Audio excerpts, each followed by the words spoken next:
Some handy tips for erecting a ShelterLogic or any type of temporary garage with a frame and a canvas over top. Number one, this thing's pretty heavy. The box, over almost 200 pounds. So put it down on the ground, face up, and open it that way because the instructions are on the top. I unfortunately did the opposite way around, and my instructions ended up at the bottom, which was a pain to try to retrieve them. Number two, lay out all your pieces on the ground and group them as they suggest, but don't worry that the pieces aren't the same length. It looks like they've taken, randomly cut the pieces, not too accurately, but they've jigged the holes so the holes will line up. And there's quite a difference in the piece length. So mine had serial numbers or numbers identifiers stamped on it, so I went by that because I said there's quite a difference in some of the pieces in the length, but the holes lined up in the right spots. Number three, tools you're going to need and probably want is a long punch or drift.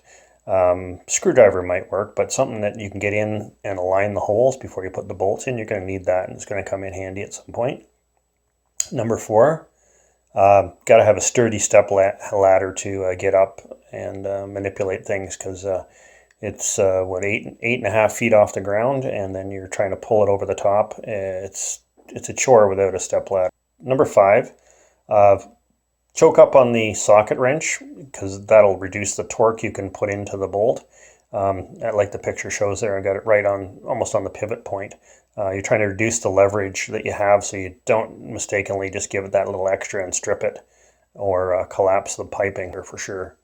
Number six, collect the tools for holding the cinching straps, and you'll see those go in the photos here. I've got a vice grips, C-clamps, even tied a box end wrench. Anything will work just to prevent that strap from being pulled back into the canvas. I unfortunately did that and took a long time to fish it back out with a whole bunch of tools. So just avoid that problem by putting clamp that strap at the end, and it won't get pulled into the canvas. Number seven, I changed the order of assembly if I was doing it again.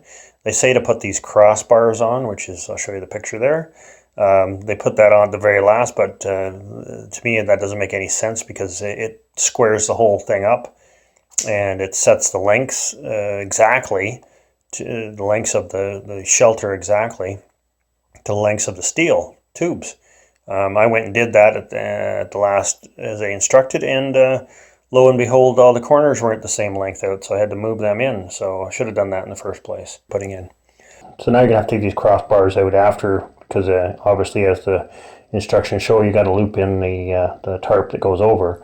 But it's worth the extra effort to get everything lined up because, like I said, I had the two corners screwed into the ground and they weren't even close when I got the crossbars in there. So better to put them in, get it all squared up, then you can drill into the ground and go from there.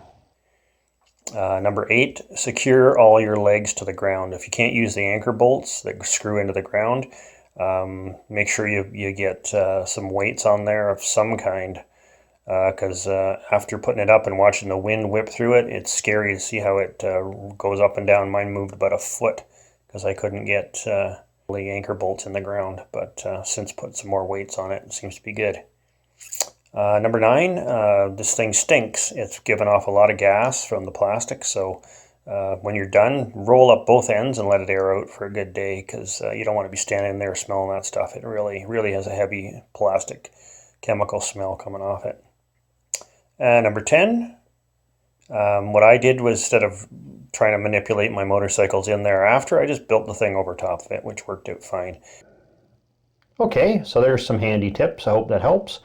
And just a shot inside, I got some of these LED, I guess fluorescent replacement style lamps and put them in there. They're really brighten the place up, and they fit perfect on the, that's the top bar and one of the crossbars. I could see putting them all around in there. Lighting is really excellent with that, and draws minimal wattage. I think they're like 26 watts a piece, so you could line the whole interior with those things and not even get up to anything concerning in wattage. So perfect. There you go, temporary garage, all ready for work.